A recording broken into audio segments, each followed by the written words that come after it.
Escondo.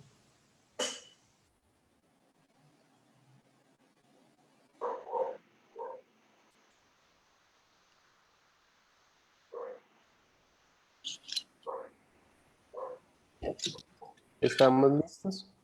Bueno, muy buenos días. Es para mí un honor y sobre todo una alegría y una gran emoción, como decía María Lourdes, tener aquí hoy a Lina Meruane como cierre, creo yo, de oro, de lujo de este coloquio. Gracias a su generosidad por ofrecernos esta conferencia cuyo título es sumamente sugestivo: La impaciencia, apuntes sobre la emergencia del paciente rebelde. Lina Meruane es profesora en la Universidad de Nueva York, donde imparte sobre todo cursos de cultura y literaturas latinoamericanas y también cursos de escritura creativa, tanto en los campos de la ficción como de la no ficción. Es doctora por la Universidad de Nueva York también, con una tesis que realmente es un libro de referencia.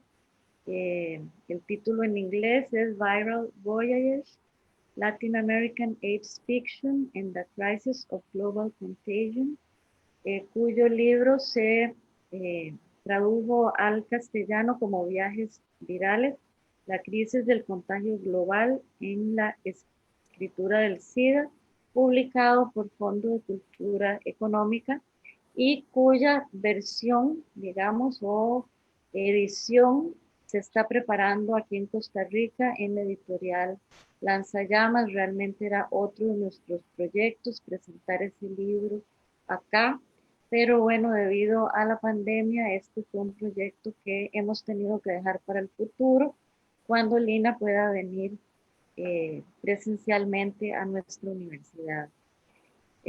Yo voy a elegir algunos de sus libros. En ficción ya se han mencionado algunos. Tenemos en novela lo que se ha considerado una trilogía: Fruta Prohibida, Sangre en el Ojo y Sistema Nervioso, de la cual hablaba Alexandra hace unos minutos. Lina ha recibido el premio Ana Segers en el 2011 y por Sangre en el Ojo el 20 premio Sor Juana Inés de la Cruz por esa novela. También ha escrito teatro, Un lugar donde caerse muerta, en el 2012, y sus ensayos, ya mencioné el primero sobre el tema del SIDA, Volverse Palestina en el 2014, Contra los Hijos también en el 2014, y también Lina es fundadora y editora del sello independiente Brutas Editoras. Sus campos, digamos, de investigación, sus intereses giran sobre temas de literaturas y cultura latinoamericanas, los estudios de género y los feminismos, los estudios de la enfermedad y también la escritura creativa. Entonces, con esta introducción pequeña en relación con su obra, damos la palabra a Lina. Muchas gracias por la información. Considero que sí va a ser importante que tengamos tal vez... Sí, había un micrófono abierto. Damos pues la palabra a Lina para...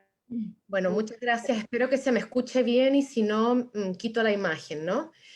Parto por agradecer, por supuesto, a Karen. Gracias por esas palabras tan lindas y gracias por toda la conversación que hemos tenido por tanto tiempo en medio de esta crisis.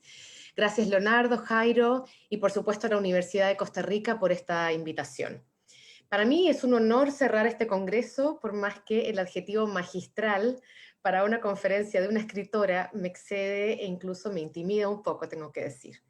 Pido disculpas porque no he podido asistir a tantas ponencias y ese es otro problema del Zoom, que nunca podemos tomarnos cierto tiempo para pensar y disfrutar del pensamiento de una comunidad intelectual tan activa que habría sido distinto si yo estuviera en Costa Rica, ¿no? Estaría secuestrada en Costa Rica y podría, digamos, aducir que he sido abducida, digamos, por la academia, pero en este caso no pudo ser así.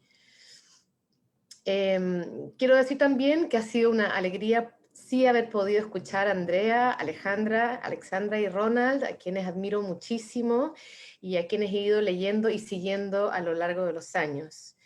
Quiero decirles también y disculparme en cierta medida que no voy a hablar en específico de América Latina, sino voy a hablar un poco más del inestable territorio de los enfermos que se han ido transformando a lo largo del siglo XX y XXI y disputando saberes. Y lo voy a mirar en ciertos textos canónicos de la literatura occidental. Esto se llama, y es un trabajo en curso, por lo tanto cambié un poco el título, Impacientes e Informados, se llamaría ahora, y trata la emergencia de la figura del impaciente como actor político. Discúlpenme también el masculino que impera en este texto, pero un poco por economía y porque ya es largo y es difícil escuchar en Zoom, puesto todo o casi todo en masculino, pero incluye a todas las mujeres. Empiezo con un epígrafe. El enfermo pide demasiado, es impaciente en todo. Cita de Anatole Broyard, teórico, pensador, escritor francés que murió de cáncer hace unos años. 1. Los pacientes ya no son lo que fueron. La impaciencia es ahora su modo de operar y estos son sus verbos. Inquirir, desconfiar, refutar, investigar, decidir qué se hará con su cuerpo, asociarse con otros para exigir sus derechos. En menos de un siglo, los pacientes se han ido transformando y son hoy sujetos en plena rebelión. Dudan de las opiniones médicas y se resisten a la salud como dogma alcanzable a cualquier precio, que tan a menudo es el precio de su sufrimiento o de su puesta en cuerpo para la experimentación. 2. Por más que el controversial Giorgio Agamben argumente que la medicina es un credo que ha acabado por imponerse a las religiones modernas del cristianismo y del capitalismo, con las que ha tenido una relación tensa e intensa a través de los siglos, me atrevo a postular aquí que Agamben incurre en un error de apreciación. Lo que hay es otra cosa, una cosa opuesta a la emergencia de la medicina como culto pragmático y vuelto en esta pandemia liturgia permanente y obligatoria. Digo que se trata de otra cosa, porque si la medicina alguna vez fue religión aceptada ciegamente por los fieles enfermos como ciencia objetiva y efectiva, ese tiempo ya pasó. Hay evidencia, tanto histórica como contingente, de que ha crecido la desconfianza sobre los modos en que se opone el saber científico y sobre todo la autoridad médica que implementa los saberes de la ciencia. Revisando su decurso, el decurso de la medicina, es evidente que la institución médica se ha venido desmoronando en la confianza pública de las clases educadas, que antes la veneraban. Ahí están las hordas de anti-vaxxers que refutan las tesis inmunitarias tras haber realizado, comillas, su propia investigación, una que sus opositores califican burlonamente de diplomas Google. Pero no solo se vienen levantando los ya nada sumisos ciudadanos que, acertando o equivocando sus conceptos y contradiciendo las prácticas de toda una especialidad, se abstienen de la norma sanitaria. Esa misma sospecha está cundiendo y siendo aceptada por algunos desconfiados en la clase política neoliberal. Esa clase ha desplegado un inusitado desprecio por los datos que vocean los virólogos y los epidemiólogos personificados en el afable y afónico Dr. Fauci, quien intenta ser escuchado pero es refutado o acallado por un presidente negacionista. Un presidente que doesn't care, casado con una modelo que incluso antes que su marido manifestó que she really didn't care, y un gobierno, entre muchos otros gobiernos, entregados a la religión capitalista del descuido de la ciudadanía vulnerable. No quiero sugerir que el impaciente sea simplemente quien se opone al saber científico comprobado, a los probados mecanismos del contagio y sus modos de prevención. Ese grupo improbable de negacionistas que reúne a agambenianos, anti-vaxxers y presidentes populistas. Si bien la impaciencia genérica puede tener distintos rostros y reconocer variados impulsos ideológicos, la impaciencia que me convoca es esa impaciencia informada que surge precisamente cuando la medicina se muestra incapaz de resolver y responder con soluciones adecuadas al mal, o cuando decide no realizar las investigaciones necesarias y se niega a hacer su labor. No califico de impaciente la actitud presidencial. No hay en su conducta una preocupación por la sobrevivencia ciudadana, sino un declarado culto capitalista que ve en la lógica de la prevención y del cuidado un gasto innecesario que atenta contra la acumulación de los recursos. Pero no me detendré en ese peligroso actuar de los presidentes que niegan la ciencia. No me detendré en la corriente que hoy niega la utilidad de las vacunas. Lo que me importa, como ya dije, es recalcar el escepticismo radical del impaciente, ese ateísmo, por volver a la metáfora gambeniana, que se centra en la certeza de que el médico es un mero intérprete del cuerpo, que el médico a menudo falla, que el médico no es el poseedor de las verdades únicas, ni mediador de la cura definitiva, o de ese estado utópico que llamamos salud. Que el médico no es neutral, que a veces se deja conducir por sus ideas, por principios que muchas veces tuercen o niegan los saberes científicos. Precisamente porque él y la impaciente alguna vez fueron pacientes. Saben que la medicina es un saber especulativo, además de tentativo e ideológico. Los impacientes lo han vivido en carne propia y alarmados por lo que será de ellos en esas manos tan humanas como ajenas, rechazan el lenguaje incomprensible que los describe. Exigen explicaciones. Calculan que muchos de los remedios que se les recomiendan podrían ser peores que la propia enfermedad. Es por eso que se van activando en la gestión de su propio devenir. 4. Retrocedo en el tiempo para detenerme en el cuerpo como enigma a descifrar, el cuerpo como zona de lectura que requiere de un ojo que lo descifre. El cuerpo es la página donde se escriben los signos secretos mediante los cuales nuestro organismo expresa sus contradicciones. Y aunque somos nosotros quienes experimentamos o sufrimos esos síntomas, no siempre hemos sabido decodificarlos y hemos delegado en otros lectores entrenados en esas señales nuestras la tarea de leernos mientras nosotros guardamos o guardábamos un atento y esforzado silencio.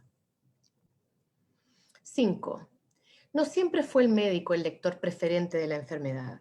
Antes de que su rol se validara y se institucionalizara, los expertos del síntoma eran los representantes de la divinidad, pitonisas portando sus oráculos, chamanes o machis y sanadores mediando el decir de los dioses con sus rituales y sus conjuros, sacerdotes o curas de nombre alusivo.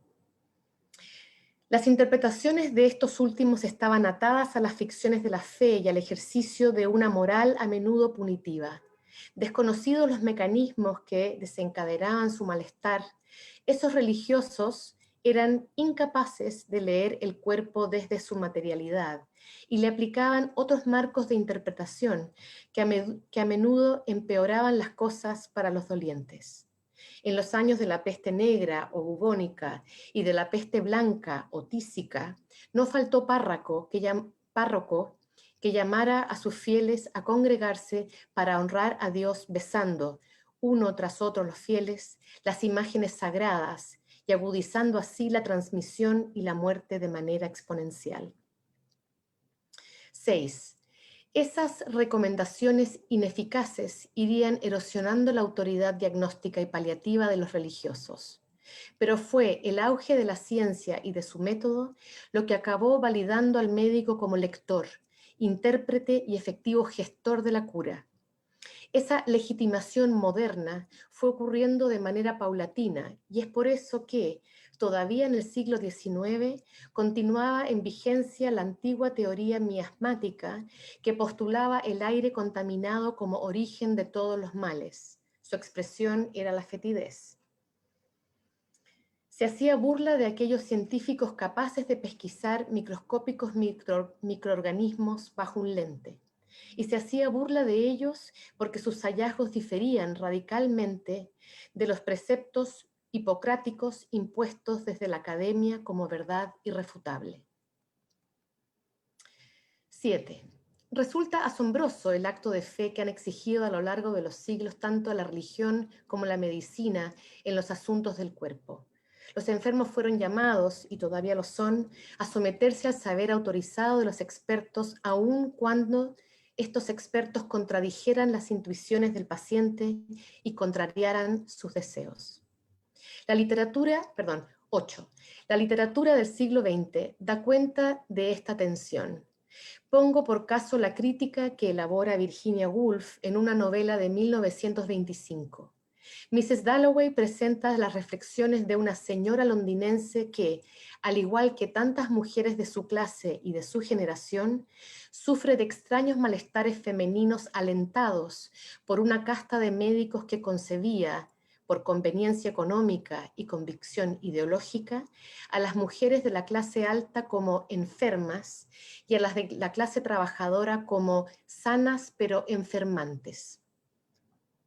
En la novela, las señoras aceptan esos diagnósticos que las mantienen en casa y en cama, más aburridas y atormentadas que indispuestas.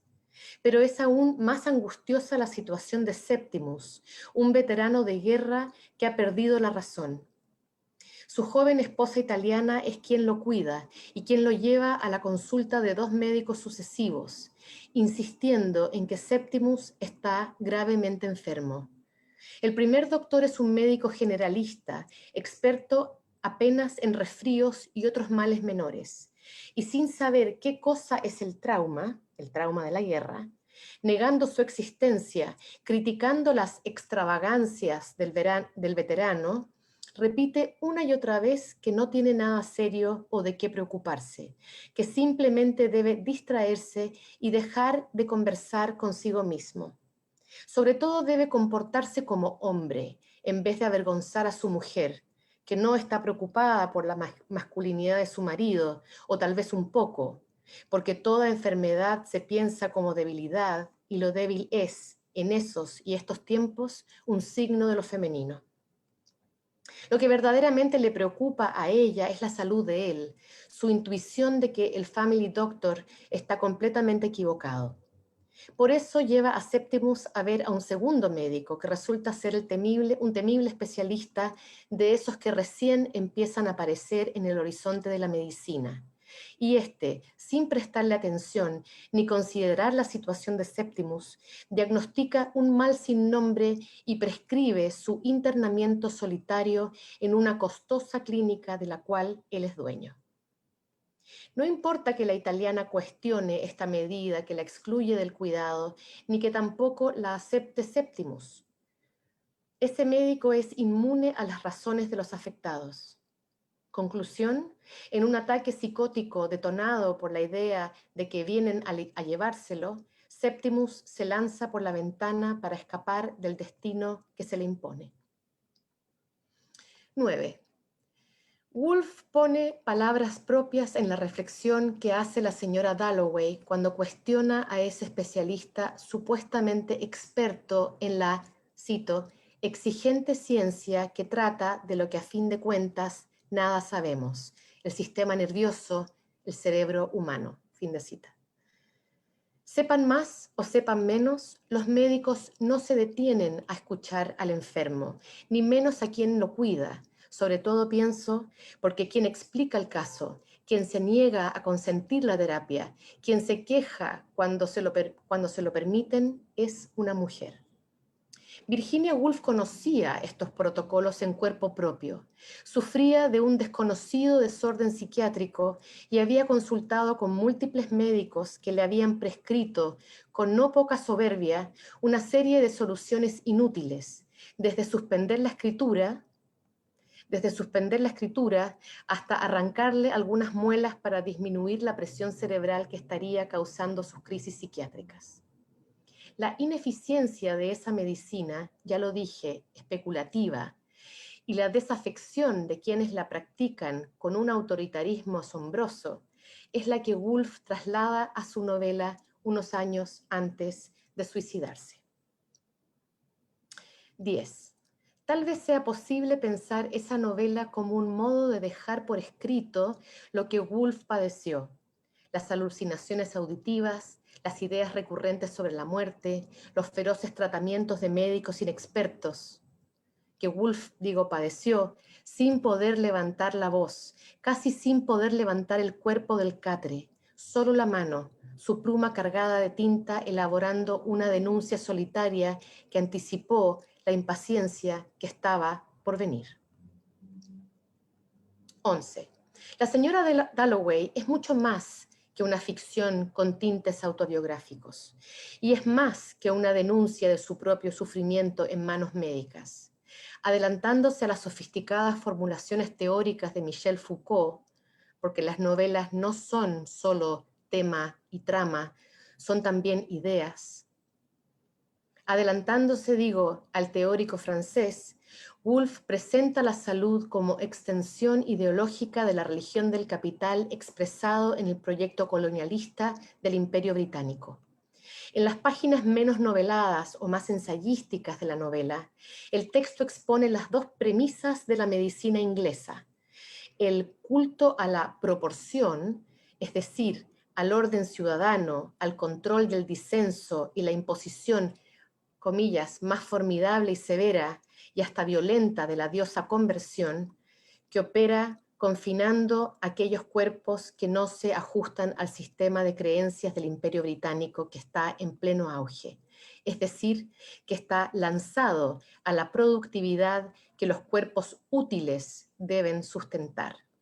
Dicho de otro modo, Woolf devela que la ciencia y la medicina auxilian al capitalismo, exigiendo una sistematicidad productiva a la paciente ciudadanía que se deja tratar de la misma manera que se deja explotar. Queda documentado en una página en esta novela de 1925 que demorará en aparecer la figura del enfermo que se resiste a la autoridad normativa del médico. Demorará en aparecer la protesta de una ciudadanía impaciente. 12. Es por la razón, pero sobre todo por la violencia, que deberán acallarse esos brotes de rebeldía. Pienso en un breve episodio descrito por Albert Camus en su novela sobre una epidemia. La gente rica ha huido de la ciudad y son los más pobres de Orán quienes han quedado dentro del cordón sanitario sin posibilidad de escapar hacia zonas menos contaminadas. El desconsuelo y la ira pronto surgen en los rayados de los muros, en los lemas que se oyen en las miasmáticas calles de la colonia francesa: pan o aire fresco, antes de ser duramente reprimidos por las fuerzas policiales. 13. Releyendo en estos días pandémicos ese clásico contemporáneo que es La peste, de 1947, me centro en el privilegiado punto de vista del narrador, un médico desorientado por los síntomas epidémicos. El doctor Rieu no logra determinar si lo que afecta a las ratas y luego a los hombres y mujeres es un nuevo brote de cólera o un retorno de la peste medieval en pleno siglo XX. Esa epidemia que los críticos leyeron como alegoría del nazismo y que yo elijo examinar sin recurso a la metáfora, no corresponde con exactitud ni a una ni a otra. Los síntomas se traslapan y se trenzan con la neumonía, haciendo colapsar toda certeza diagnóstica.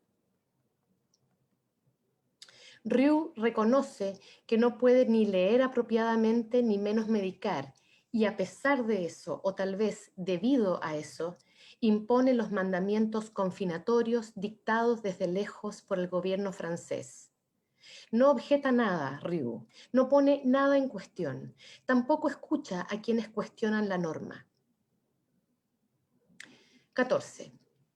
El narrador fecha su escrito en 1940 y tantos, década en la que ya están disponibles los tratamientos para todos los males descritos en la novela.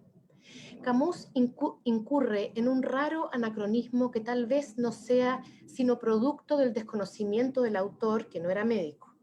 O tal vez sea que la ficción se escribe siempre a destiempo, o que tal vez no se escribe para ilustrar los avances de otras disciplinas, sino intentando resolver una preocupación autoral extrasanitaria sobre la vida y la sobrevivencia.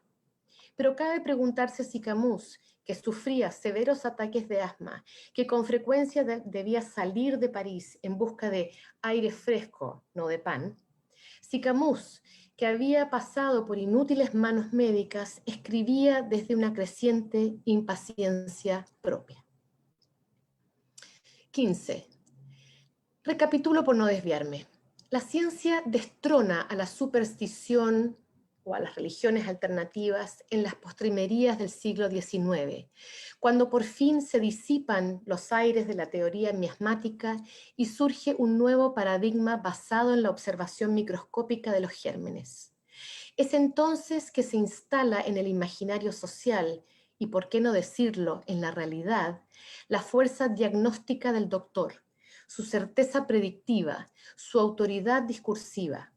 El médico usurpa el lugar sagrado del religioso en los saberes del cuerpo y pacta con las instituciones del poder, prodigando normas de higiene que coinciden con las de la buena moral y el recto comportamiento ciudadano.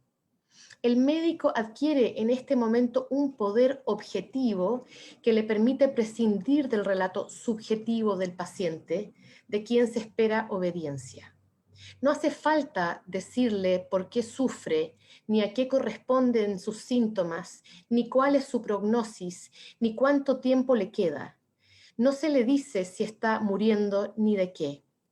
Los médicos hacen y deshacen y deciden sin consultarle.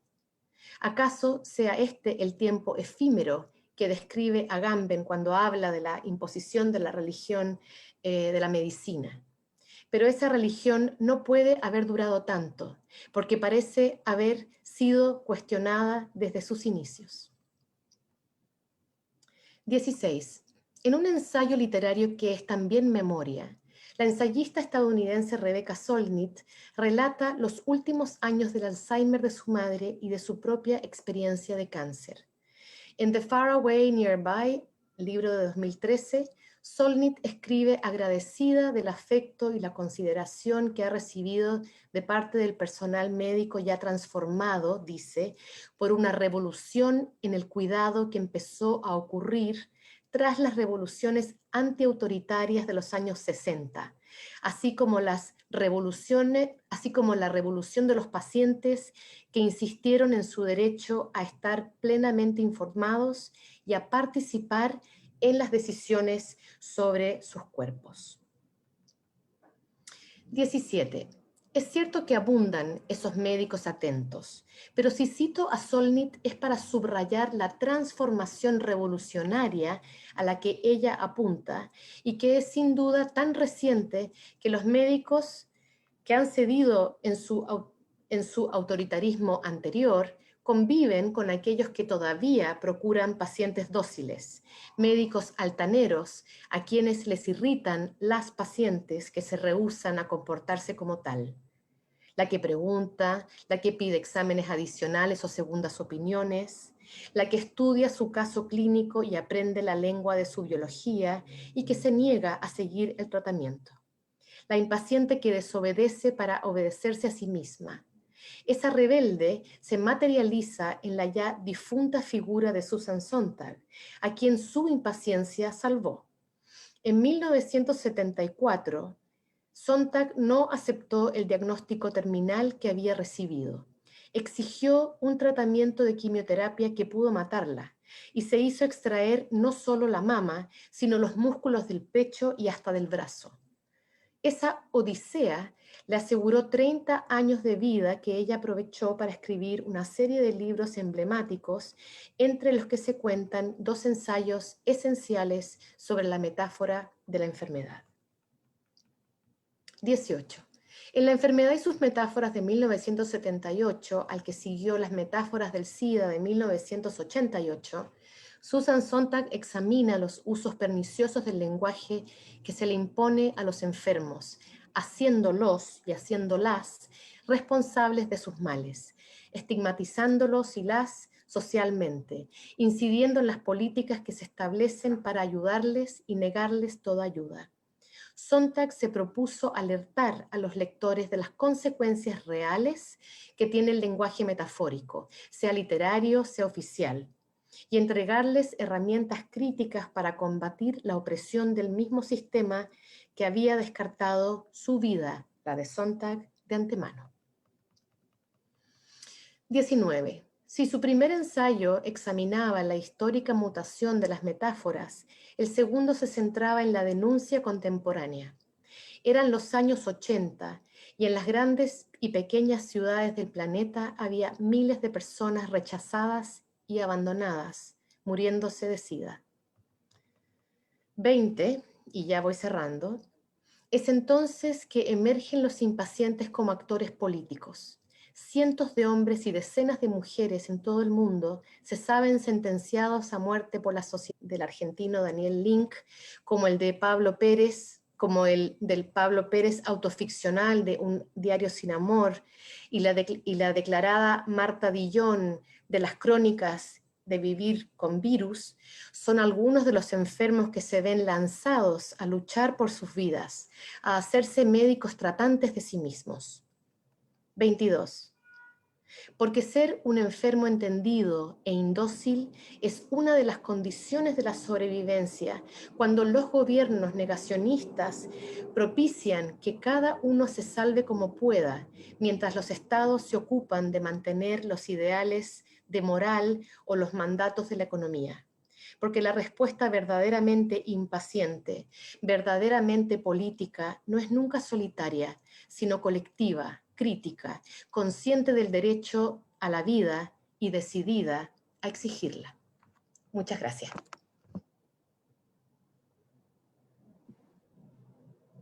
Muchísimas gracias, Lina, por esta conferencia.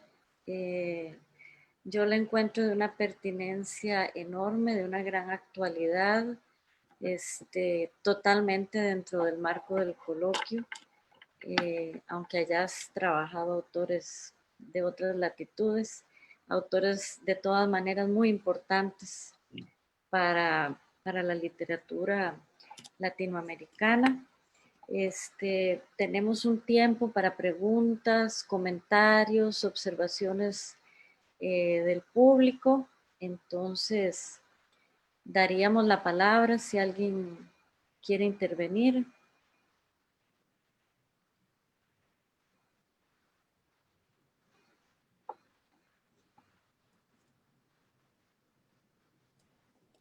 Ya que nadie habla, hablo.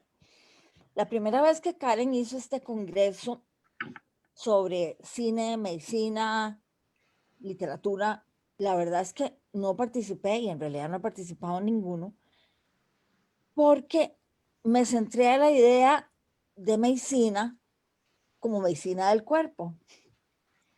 Y la verdad, yo soy depresiva. Según mi psiquiatra, soy bipolar. Que la bipolaridad está de moda. Creo que se dictaminan no sé cuántos miles de bipolares ahora. Soy una paciente rebelde que me encantó tu conferencia porque realmente me sentí muy identificada. Aparte del platal que pago al psiquiatra, empecé a hacer psicoanálisis ahora, contra su voluntad, obviamente. Es como un testimonio lo que estoy haciendo y no es la idea. La idea es realmente agradecerte esta lúcida conferencia que me abre un montón de caminos de búsqueda sí, y de ahondar en el tema, ¿verdad? Porque, y como, y como, y como seguir siendo una paciente rebelde, ¿verdad? Porque me parece que es una manera de ser, de liberarnos de alguna manera. Aunque igual me tengo que tomar la pastilla y bueno, a Karen le consta que hicimos un viaje el año pasado y mandé las pastillas al carajo, luego me deprimí otra vez, así es que tuve que volver a algunas. Pero lo que quiero decir es que cuando, así, así como cuando al principio no vi la relación con lo que yo trabajo, ahora me parece, oyéndote, fantástico lo que planteas y muy, muy necesario, sobre todo, porque mal que bien, todos padecemos algo, aunque no lo queramos aceptar.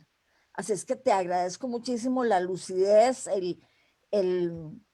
digamos, la panorámica que nos das y obviamente los ejemplos de Virginia Woolf y de Susan Sontag, perdón, tan pertinentes. Así es que muchísimas gracias, ya que nadie habla, ¿verdad? Yo casi nunca me puedo callar. Muchísimas gracias, de verdad, y gracias a Karen y a Leo, porque realmente esta conferencia me hizo el día, de verdad, o el fin de semana, creo. Muchas gracias. Bueno, muchísimas gracias a ti por el comentario y por compartir también.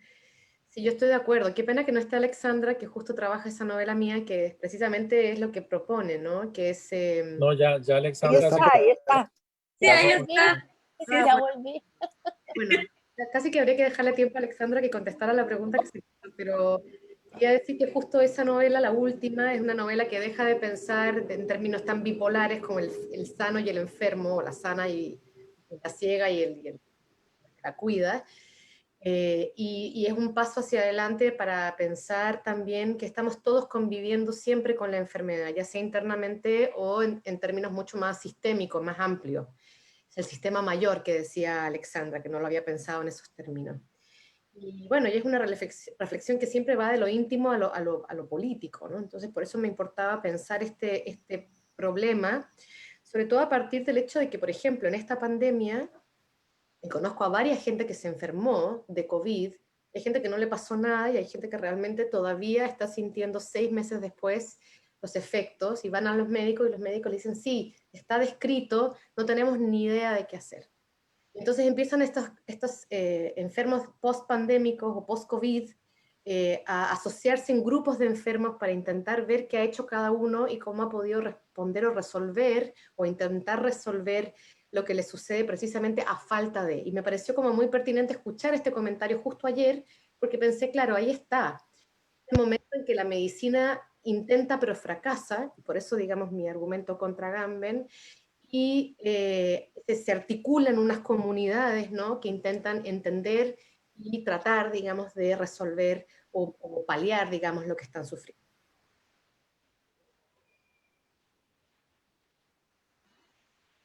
Hay que buscar tu última novela y el comentario de Alexandra. Alexandra podía tener la generosidad de pasárnoslo o decirnos a Te dónde lo conseguirlo. paso con mucho gusto, por supuesto. Gracias, Alex. Ahora necesito la novela primero. Nadie la tiene como para... En la andante la conseguís, estoy segura que en la andante Genial, está. genial. Entonces paso Sí, ahora en la tarde, ni hablar. sí. Alexandra, no sé si querías comentar algo de lo que te dijo Lina en relación con la novela, ya que no pudimos escucharte tu última intervención por Sí. problemas técnicos. Ahora, y fueron problemas técnicos serios, se fue todo, pero bueno, así es también ahora. No, yo estaba pensando lo que comentó Lina ahora al final, bueno, que además para mí siempre es un enorme placer y un proceso de realmente de conocimiento, de escuchar a Lina, eh, que siempre que puedo también la leo, porque es realmente un acompañamiento y una forma de entender, digamos, este estar en el mundo ahora, ¿no? Y lo que decías ahora, Lina, sí, de que estamos conviviendo con la enfermedad, me acuerdo mucho de un comentario realmente maravilloso que hizo Alia Trabuco sobre el sistema nervioso, ¿verdad? En el cual hay una frase, ¿no? Que dice algo así como que lo raro es estar vivos, ¿no? Que tiene que ver un poco también con cómo nos posicionamos o cómo estamos nosotros relacionándonos con eso de que de alguna u otra manera crecimos queriendo evitar, ¿no? Siempre, ¿no? Hay que evitar la enfermedad, ¿no? Y no estar cerca de, y creo que ahora en este contexto particularmente se ha dado vuelta todo eso, ¿no? Y se ha puesto desde otro, nos ha puesto en otro lugar, ¡Hostia! en otra posición, pero digamos, a mí me interesaba mucho volver a tu novela, justamente en esta nueva forma de estar en el mundo, para pensar, por ejemplo, esto que quería yo compartir de la idea de cómo leer diferente, ¿verdad? Porque cómo leer diferente para mí también es una forma como cómo estar diferente en el mundo, ¿verdad? Cómo relacionarnos con esos otros componentes de ese sistema tan amplio y no necesariamente en el encierro al que estamos de alguna manera también acostumbrándonos todo individual, ¿no? Y aislado, sino en el sentido completamente contrario, ¿verdad?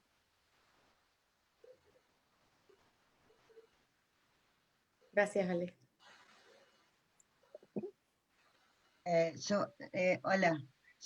Hola Lina, Hola, ya. ¿cómo estás?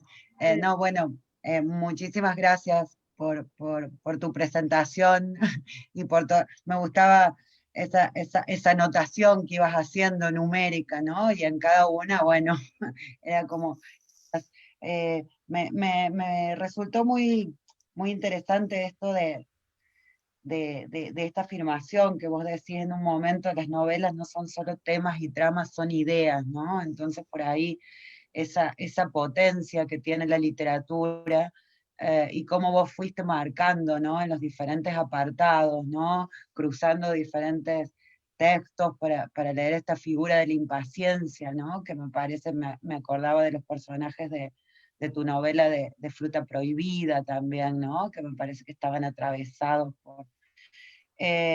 por otro lado, por ahí preguntarte, ¿no? Cómo, me parece, ¿no? Que esta experiencia de la pandemia genera como un espacio de resonancia, no sé, muy fuerte en función de todas las lecturas que venimos haciendo, quienes estamos tal vez también en esta sala, ¿no? Quienes venimos indagando desde hace tiempo diversas facetas de eso que trae la enfermedad, ¿no?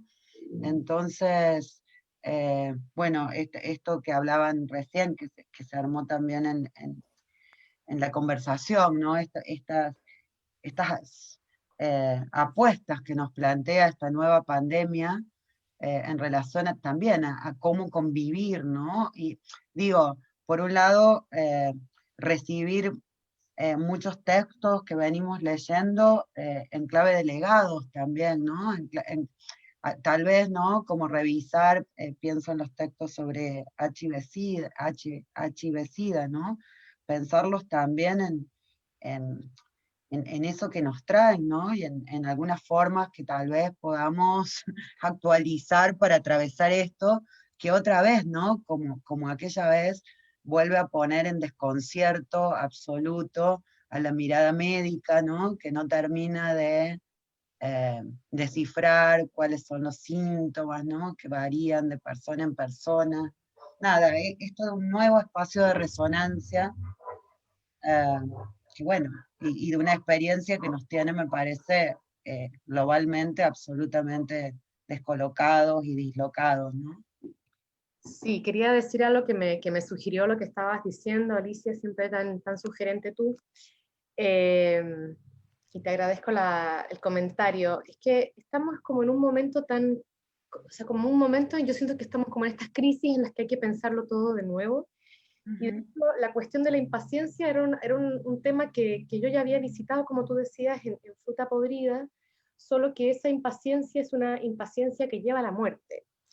Y para mí ese final de esa novela es raro, ¿no? Yo misma la escribí y yo misma puedo decir, no estoy contenta con ese final en el sentido de que es una rebeldía suicida finalmente, ¿no? Una rebeldía que lleva al final, es decir, una rebeldía que se abstiene del trabajo por generar un nuevo mundo, generar una cierta tensión en el cómo vivir juntos, ¿no? Y pensar, digamos, soluciones más allá. Entonces, ese mismo final a mí me problematizó, y creo que por eso también he seguido escribiendo sobre enfermedad, porque la gran pregunta que hay detrás, digamos, la gran idea, la gran cuestión de las novelas de enfermedad, yo pienso, ¿no? O muchas novelas de enfermedad, o por lo menos las mías, tienen que ver con cómo vivimos juntos y qué pasa, cuál es la incidencia de la enfermedad en ese relato vital que es el de uno, digamos, el de uno como personaje, por así decir, y el de la comunidad que hay alrededor, ¿no? Entonces, ese problema, que ahora mismo es agudo, porque es estar solos, pero estar en comunidad, temer que salir realmente signifique nuestra muerte, o sea, hay tantas posiciones posibles, es difícil pensar ese momento. Pero digamos, volviendo al tema, me preocupa, me interesa la figura del impaciente porque siento que hay dos figuras. Hay como un impaciente que lo rechaza todo, ¿no? Y que puede, en el transcurso de ese rechazo, poner en juego su propia vida y la de su comunidad. En ese sentido pienso a los anti-vaxxers, ¿no? Hay quien usa la impaciencia para animar, digamos, de manera política, populista, esas impaciencias, ¿no? Y por lo tanto recortar su propio trabajo político, custodial, que es el trabajo que deberían estar haciendo los estados y que los estados neoliberales no quieren hacer porque es un gasto, ¿no? Y porque ideológicamente es inadmisible para ellos. Pero luego yo quería pensar en una figura más generativa, más productiva, más política de la impaciencia, y es la que pone su voz, digamos, en ese diálogo, se informa, entiende, busca más recursos que uno, ¿no? Y se opone a un cierto autoritarismo del discurso médico que, como sabemos, digamos, permea la disciplina de las ciencias y también la de la medicina, ¿no? Entonces me parecía importante como oponer esas dos, no sé si oponer esas dos figuras. De todas maneras es un texto en curso que debería ser un poco más largo, porque debería incluir también la pandemia. Pero bueno, ya me excedía de los 30 minutos y entonces ya no fui por ahí porque todavía no hay textos de esta pandemia o no conozco textos de esta pandemia, más allá de algunos así sueltos en blogs, digamos, o en páginas, en revistas, pero no hay todavía un corpus, sería un corpus que hay que buscar, ¿no? Que se está escribiendo ahora. Pero digamos, mirar cómo ocurre esa impaciencia y en qué medida es una impaciencia que va hacia la vida y al vivir juntos, y una impaciencia que va hacia la muerte y hacia el no convivir, el rechazo total de la comunidad, digamos. Perdón, Lina, hay un texto que se publicó hace un par de meses sobre la pandemia acá en Buenos Aires. ¿Sí? Un texto colectivo, digamos, donde intervienen intelectuales, filósofos. ¿Cuál será? ¿Será donde está Leonora Diament y Gabriel Giorgi o son escritores? Creo que sí, sí. No me acuerdo el título, pero lo puedo chequear. Sí. Vale, gracias. Estoy pensando sobre todo en textos literarios, ¿no? En textos O sea, algo que yo ya vi en realidad con la cuestión del SIDA, como decía con el texto de Daniel Link, hay una comunidad en línea. Lo mismo se ve con Marta Dickman, hay una comunidad en línea, o sea, están todos como con miedo del encuentro sexual, ¿no? Pero hay una comunidad que está funcionando, incluso sexualmente está funcionando, digamos, a través de las redes. Ahí hay una formulación ansiosa, digamos, de ese momento, pero digamos, pensando, yo ya escribí sobre eso, entonces me da un poco más de pudor repetir, digamos, pero me gustaría encontrar textos literarios de la pandemia donde se trabaje precisamente esa cuestión de lo comunitario mientras no se puede estar en comunidad, que me parece una tensión muy rica. O una comunidad mediada, digamos. Sí, tal vez vaya a saber cuáles serán los tiempos, ¿no? Que la literatura, que la literatura se tome ¿no? Para armar las formas de esto, ¿no? Sí. Lina, yo quisiera intervenir Me queda resonando mucho, bueno, primero agradecerte esta presentación, porque justo esto que me queda resonando es algo que he venido pensando hace algún tiempo en relación con esta desconfianza del saber médico y cómo se destrona a la creencia en una superstición, digámoslo así, pero son otros saberes, otras lógicas, otras curas que han estado también patentes a lo largo de este coloquio, que irrumpen como una búsqueda de una alternativa a una enfermedad. Y la enfermedad se convierte entonces en un momento para reflexionar de una forma distinta a lo que ha sido la vida y la existencia de la persona enferma. Y esto rompe también, y en muchos casos, con procedimientos que, si bien son terapéuticos, son tratamientos de índole fisiológico, desde esta lógica, de este saber científico muy moderno, dejaron de lado la integralidad del ser humano. Y, y eso es lo que ha llevado también en los últimos meses con la pandemia, que al menos lo he visto de cerca, en la institución, con estudiantes y con funcionarios, a que el encierro ha generado un contacto mayor consigo mismo y ha detonado también los procesos de alteración en términos emocionales. Y esa atención, que es una atención que tradicionalmente se ha dado a través de ese saber científico y a través de la medicación, se ha canalizado también con la existencia, con actividades y con otro tipo de, de procesos que probablemente no han sido reconocidos dentro de ese saber y dentro del poder que ha ejercido la medicina tradicionalmente.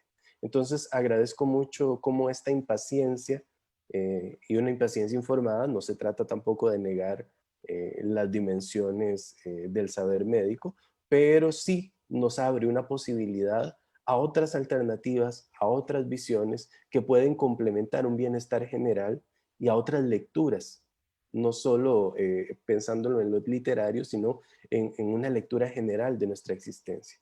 Muchísimas gracias. No, bueno, gracias a ti. Y solo un apunte sobre lo que dices que me parece bien interesante, y es una cuestión que yo vengo observando y de la que vengo reclamando en realidad.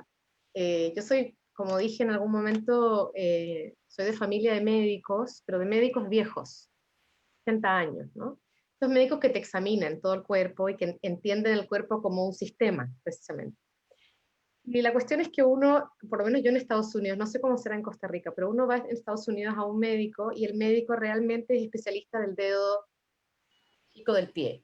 Y si te duele el dedo gordo, hay que ir a ver a otro médico, ¿no? O sea, hay una sensación de sobreespecialización que impide entender el cuerpo como un sistema. Y el momento de hoy precisamente es el más complicado, porque en esa segregación de las partes del cuerpo, casi como en el de pensar el órgano de manera tan específica, se pierde la perspectiva de lo que es un cuerpo, no solamente un cuerpo, digamos, como todas las partes funcionando juntas, sino que un cuerpo en función de otros cuerpos.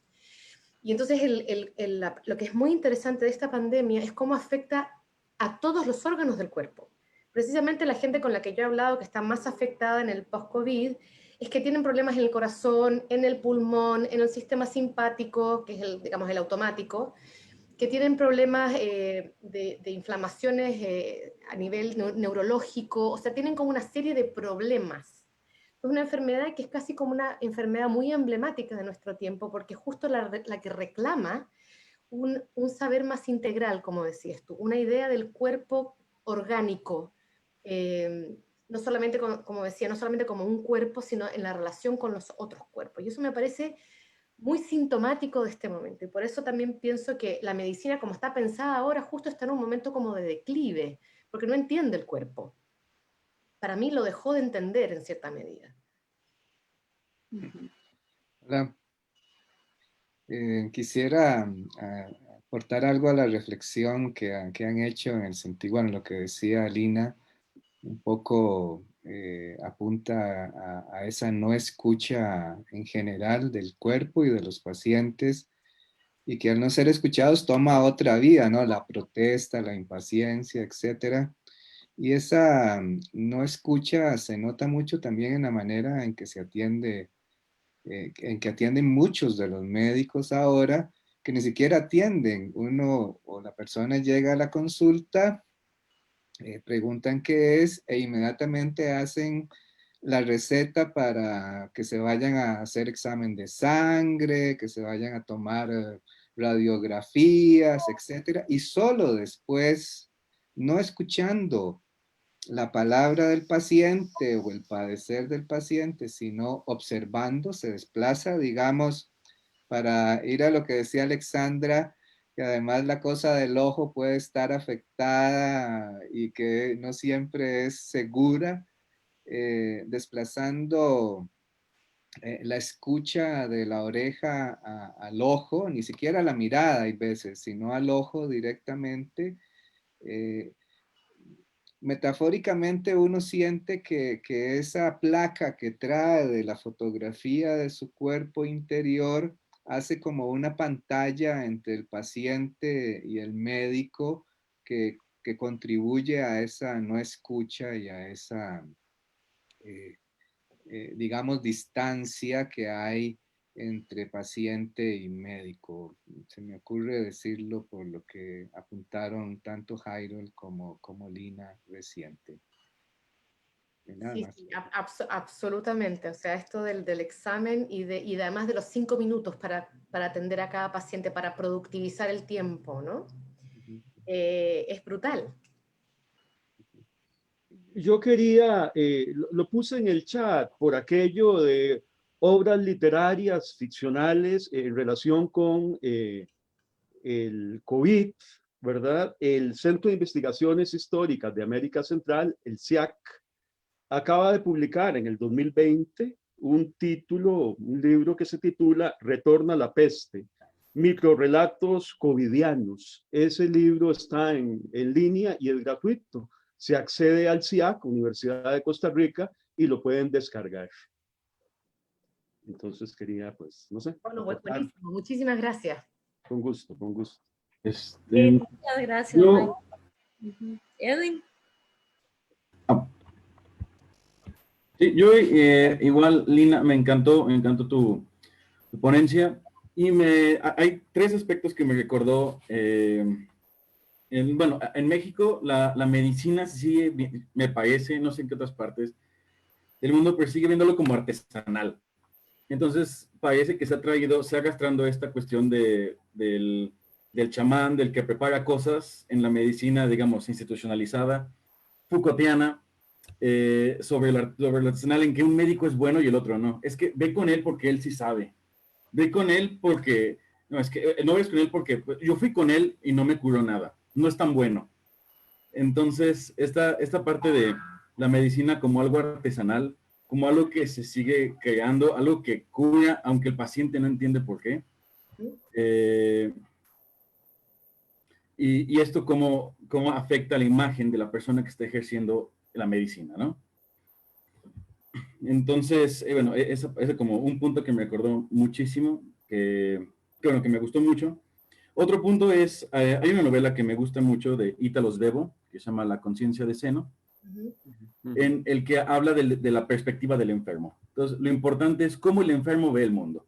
Y para este personaje principal, para Cosini, estar enfermo es mejor que estar sano, porque el enfermo tiene una perspectiva del mundo. El enfermo puede ver el mundo desde un punto de vista específico.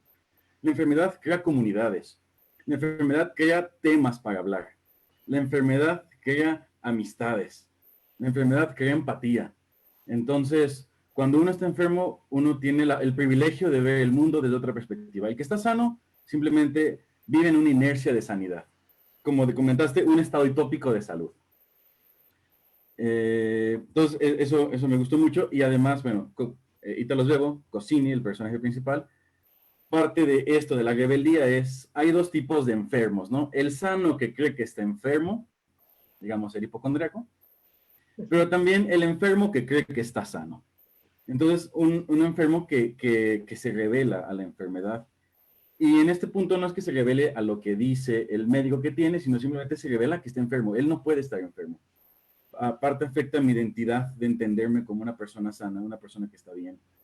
Y no sé, aparte de afectar la identidad, la manera en cómo yo ahora me comunico con los demás, la manera en cómo la gente me ve, lo que esperan de mí, etcétera, ¿no? Y tercer punto, bueno, yo como lingüista, una cosa que me gustó mucho es las metáforas de la enfermedad y de ahí las metáforas del SIDA, y cómo las metáforas del SIDA empezaron a afectar la manera en cómo se ve el homosexualismo. Y entonces el homosexual se empieza a ver como, pues, enfermo porque tiene SIDA, ¿no? Entonces después el homosexualismo se ve como enfermedad en sí misma, ¿no? Un hijo de las metáforas. Y aquí es, ¿cómo ves? Porque todos, entonces, en el COVID hay 3 mini comunidades, ¿no? Ya lo comentaste. Las comunidades de los que estamos viviendo este COVID. La comunidad de los que estamos en el COVID, pero no estamos enfermos. En la comunidad de los que están en COVID y además están enfermos, ¿no? Y los que están en COVID, pero los que se enfermaron después. Entonces están estas 3 comunidades y dentro de esto hay, ¿cómo ves la creación de metáforas del COVID para entender el mundo post-COVID? Digamos, nuevas metáforas de la enfermedad. O no sé, ese último punto como perspectivas del mundo, ¿no? Sí, bueno, gracias por tu gran reflexión. Es larga, no me puedo referir a todo, claramente. Ah, claro, disculpo. Pero no, todo bien. Quiero decir para disculparme por no referirme a todo, pero solo 2 cuestiones que me parecen interesantes, ¿no? Fíjate que hay toda una línea de la escritura que también trabaja repensar la enfermedad como estado de alerta, como estado creativo. De hecho, eso está en Virginia Woolf en 1925 en un ensayo cortito que se llama On Being Ill, sobre estar enfermo, donde habla de la necesidad, el deseo de estar enferma para poder tener tiempo de mirar las nubes y no ser productiva. Para el tiempo de la creación es el tiempo de la enfermedad como el tiempo de la creación, ¿no? Como el momento en que no hay que producir, sino que sencillamente hay que estar. Eso me parece una idea muy bella. De hecho, fue bastante inspiradora que en la última novela, la idea de tener ese tiempo que nos regala la enfermedad. Nunca lo pensamos así, ¿no?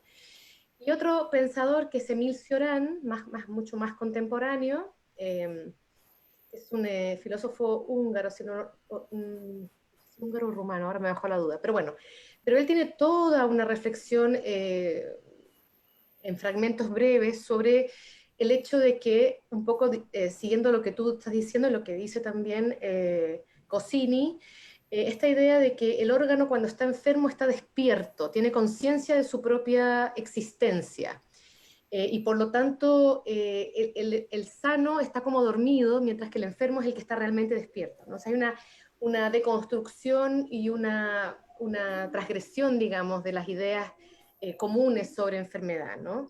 El enfermo es pasivo, el enfermo no puede decidir, está infantilizado. Bueno, justo es el argumento contrario, que a mí me parece muy potente y muy rebelde.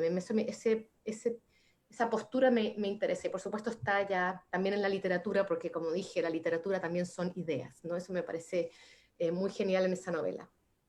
Y por supuesto esto también se opone a la fuerte estigmatización que produce la enfermedad, y sobre todo la enfermedad del SIDA, porque es una enfermedad sexual, por lo tanto está completamente marcada desde ese lugar. Pero recordemos que el cáncer, que es precisamente la primera enfermedad o una de las enfermedades centrales del argumento de Sontag, que ella misma vive, es una enfermedad al que se acusa a las mujeres por no ser más expresivas de sus sentimientos, de sus afectos, ¿no? Por ser reprimidas, ¿no? La represión es la que trae el cáncer. Entonces la estigmatización es un fenómeno muy frecuente también en la enfermedad. Y ahora contemporáneamente también la idea del cáncer como que la persona se produjo su cáncer porque comió mal, porque fumó, porque fiesteó, porque no durmió, porque se estresó, bueno, por lo que sea, ¿no? Entonces ese gesto estigmatizador que, como decía Alexandra en su charla, es un gesto que separa al enfermo de mí. Yo tengo que purificarme a través de enfermar al otro, ¿no? Entonces están esas 2 fuerzas, no solamente en la literatura, sino que también en la sociedad, y bueno, pensé un poco en esto cuando escribí mi libro Viajes Virales, que trabaja, digamos, precisamente la materialización de la idea del enfermo moral hacia el enfermo de virus, ¿no? Y bueno, la última pregunta, que es tal vez más compleja y tengo menos pensada, es la de las nuevas metáforas de la pandemia. Lo que es muy interesante es algo que dice también Sontag, y es que la metáfora tiene una capacidad de reciclaje, y que toda nueva enfermedad en algún punto toma metáforas ya utilizadas y les da una pequeña vueltecita, porque no se puede leer la metáfora sin pensar en el contexto. Finalmente, eso es lo que hacemos nosotros como críticos y críticas, ¿no? Leemos la metáfora también según un contexto, pero esa metáfora siempre tiene una historia, siempre está enraizada en otro lugar, en otra producción anterior, ¿no? Entonces es como una prolongación y una transformación. En la parte de la prolongación o del préstamo está siempre la cuestión, en esta pandemia, la cuestión de la metáfora militar, ¿no? Que ha ido transformándose en los últimos 100 años, diría yo, de la metáfora meramente invasiva a la del terrorista que vive dentro, y hay un texto muy interesante de una antropóloga médica que se llama Emily Martin, que habla sobre esta transformación de la metáfora. Desde la transformación, digamos, de la guerra como invasión, y donde dos estados luchan, por lo tanto uno entra en el otro, a la idea de que todos contenemos a nuestro propio terrorista que nos va a aniquilar, ¿no? Ahí hay una cuestión bien, bien interesante. Incluso la figura policial de la enfermedad también aparece en esa transformación. Lo que a mí me ha parecido más interesante en este momento, y como digo, no he estado mirando o reteniendo o tomando nota de esas metáforas, es la cuestión del enemigo invisible, que ya no es el terrorista, ¿no? O sea, es raro porque yo estoy en Estados Unidos y pensaríamos que el terrorista, digamos, sería la figura, pero no se habla de terrorista sino que de enemigo invisible, y por supuesto es una metáfora errónea, porque ese enemigo en realidad sí lo podemos ver. De hecho, los microscopios, la mirada interior lo ve, pero la idea de que existe y de manera asintomática también ha generado una serie de elaboraciones lingüísticas sobre la pandemia. Pero bueno, tú eres el lingüista del grupo, así que a lo mejor también puedes ayudarme a pensar cuáles serían las especificidades, ¿no? Del recurso metafórico actual. Yo no lo he estado siguiendo con ese empeño, digamos, no he puesto mi foco ahí, pero sí es un gran tema, ¿no? Cómo esa transformación de la metáfora y digamos, cómo se vincula además esa metáfora con las violencias y los modos de ejercer la violencia que son de la sociedad, digamos, más ampliamente. Eso. Muchas gracias. Si les parece, podemos escuchar una o dos intervenciones más, si hay alguien que quiera decir algo.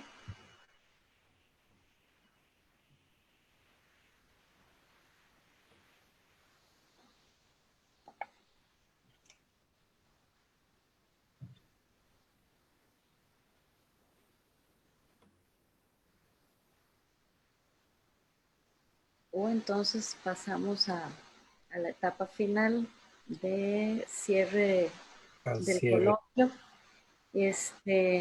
Te reitero, Lina, mi gran agradecimiento por esta conferencia. A mí me hace irme a trabajar un montón de cosas. Súper potente esa idea sorpresiva de que en realidad lo que dice Agamben no está tan acertado, es algo potente como idea. Bueno, tengo que decir que a Agamben le han caído muchos palos por muchas cosas que ha dicho. Últimamente, sí. No sería la primera en levantar, digamos, en tirar la piedra, digamos. Sí, pero en algo concreto. Y bueno, quizás me gustaría que también Leonardo y Antonella hablaran en este cierre. Yo de mi parte, mi gran agradecimiento para vos, Lina, para todos los ponentes, para todo el público que ha estado presente tanto en Zoom como en redes sociales, en Facebook, en las descargas a las conferencias y a las ponencias. Está en el chat la dirección, la ha puesto Harold, donde se puede ver todo el coloquio con calma en casa. También comentarles que tenemos la idea de hacer una publicación Todavía no estamos seguros si va a ser un número de una revista o un libro electrónico. Eso nosotros les estaríamos enviando la información a los correos electrónicos. También que queremos continuar con esta idea de hacer estos coloquios, de ser posible anualmente. Antonella ya hablaba, ahora puede referirse más al coloquio que será en Padua. Si alguno quiere proponer su universidad, se comunican con Leonardo o conmigo o con Antonella para que otras personas pues también participen desde esta instancia. Y pues dejo la palabra a Leo y a Antonella. Sí, pues no, yo igual en este mismo sentido de agradecimientos, quisiera comenzar agradeciéndole a Lina por su participación tan interesantísima. Esta conferencia de Lina es el Omega, con el cual cerramos nuestro coloquio, en el cual ella se refiere a los impacientes en el siglo XX y siglo XXI a partir de esas referencias textuales. Es un gran cierre y tuvimos una gran apertura, tuvimos un alfa muy importante también que nos ofreció Ángel Delgado, que ha estado con nosotros la mayoría tuvo que retirarse, en el cual nos hablaba de la teoría y la práctica de la medicina en el siglo XV. Entonces hemos viajado desde el siglo XXI, siglo XX, siglo XV en estas dos alfas y omegas, donde también en el viaje a Turquía Ángel nos proponía o planteaba este asunto de la medicina humanista, y es precisamente la medicina con rostro humano que en estos días de pandemias y en estos días de confinamientos y en estos días de coloquio y en estos días y estos meses atrás, la Universidad de Costa Rica ha estado también promoviendo y ha estado actuando sobre una medicina que sea una medicina humana, humanista, en todos estos conflictos neoliberales y de impuestos que nos están poniendo hoy y demás. Yo creo que hemos estado escuchando diversas perspectivas desde la historia, las artes visuales, la lingüística. Hemos viajado a geografías y a historias diversas en perspectivas, en un diálogo y un debate que además es un carácter muy de la cátedra Humboldt, que sea muy transdisciplinario para que todos salgamos con un gran enriquecimiento en estas actividades. Creo que es necesario agradecerles a todas las personas que colaboraron con sus ponencias, a los colegas de la Escuela de Filología, a Carlos Sánchez y a Ronald Campos, a los colegas de la sección de Comunicación y Lenguaje que se tomaron el tiempo de colaborar con nosotros, Marisol, Tatiana, Karen, José Pablo, Ronald, el colega Esteban Rodríguez de la sección de Historia. También es necesario mencionar los compañeros y compañeras de la sección que han tenido a bien acompañarnos en algunas de las sesiones: Jessy, Marlene, Minor, Marisol, Irene, que andaba, María Lourdes, que está ahora con nosotros también. Y luego también referirse a que hemos llegado a Perú, a Argentina, a Chile, a Canadá, a Estados Unidos, a México, Italia, Alemania, España. Es decir, es una de las ventajas que tiene esta posibilidad de conexión. Agradecerle, por supuesto, al Comité Científico, Antonella, Alexandra, Andrea, Pablo, Ronald, Alicia, por toda la colaboración y todo el apoyo que nos han dado. A Jairol, que no solamente es nuestro coordinador de sección, sino que también coordina el proyecto del Congreso del Humanismo y nos está dando todo este apoyo tecnológico, logístico y además anímico en estos días. Karen, también las gracias porque estos proyectos nos enriquecen mucho. Ya veo lejano aquel 2015 que te correspondió ser la catedrática Humboldt, o la distinción de la catedrática Humboldt, y que me buscaste como coordinador de la sección de Comunicación y Lenguaje para hacer este primer coloquio de narrativas transatlánticas de la enfermedad. En aquel momento nada más me tocaba cruzar la autopista para llegar a tu casa y comenzar a planear lo que fue este primer coloquio en el 2015, que ha tomado mucha fuerza, se ha reiterado en Italia, en México, y ahora regresamos aquí a Costa Rica en esta modalidad, pero creo que este proyecto y esta idea inicial que nació en el 2015, ahora en el 2020, vemos que ha crecido y se ha enriquecido muchísimo. Yo creo que eso es necesario también mencionarlo y proyectarnos hacia los próximos coloquios que vendrán en el futuro, ya sea sobre la pandemia, ya sea sobre la piel y el tacto, ya sea sobre las enfermedades y la mente, tantas otras cuestiones que hay que hablar desde el campo de la literatura y desde otros campos para seguir haciendo investigación y haciendo diálogo. Y por supuesto, pues agradecerle a Antonella, que es nuestra contraparte en la Universidad de Padua, que nos ha estado apoyando desde siempre, y ahora en esta oportunidad también ha estado muy presente y nos sentimos muy acuerpados por Antonella. Así que gracias a todas y a todos por hacer de esto lo que ya en efecto viene siendo. Así que de mi parte, pues es todo. Sí. No, yo quiero dar las gracias a Lina porque me ha iluminado de verdad. He tomado un montón de apuntes. Y gracias a todos y con Karen, Leonardo y Ronald estamos a disposición. Yo en particular estoy a disposición para consejos y para decidir si hacerlo en Padua o si hay otras propuestas anteriores y temas y todo. Yo estoy a disposición, pero cuando se pueda, ¿no? Si se puede, sí, en cualquier momento o cuando todos decidan dónde hacerlo. Ya se me está ocurriendo algo, pero luego les comento, porque involucra a otras personas y involucra a otra sede de la universidad. Podemos encontrarnos también en Zoom, ¿no? Hablar Sí. algunas veces, decidirlo y... Sí, ya algo se me está... Con todos, sí. Nosotros, claro, pero podemos ensancharlo a todos lo que quieran. Muchas gracias de verdad porque fue muy, muy interesante. Muy bien, bueno. Gracias.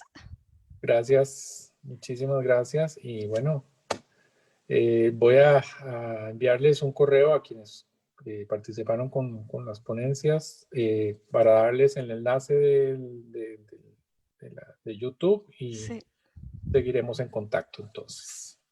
Harold, ¿andás por ahí? Tal vez para también aprovechar un cierre. Muchas gracias, Leo. Muchas gracias a todas y a todos. No hay más que decir que expresar ese profundo agradecimiento por un espacio académico como el que hemos tenido en estos días, por una reflexión crítica que parte precisamente de un sentimiento y de un ejercicio humanista que nos lleva a pensarnos y a seguir reflexionando sobre nuestro quehacer, sobre el mundo en el que vivimos y sobre los retos que enfrentamos como seres humanos y como sociedad. Así es que muchas gracias y sobre todo reconocer el aporte y el trabajo de Leo y de Karen a la realización de esta actividad y a la proyección tanto de la sección de Comunicación y Lenguaje como de la Escuela de Estudios Generales y de la Universidad de Costa Rica. Bueno, entonces nos vamos.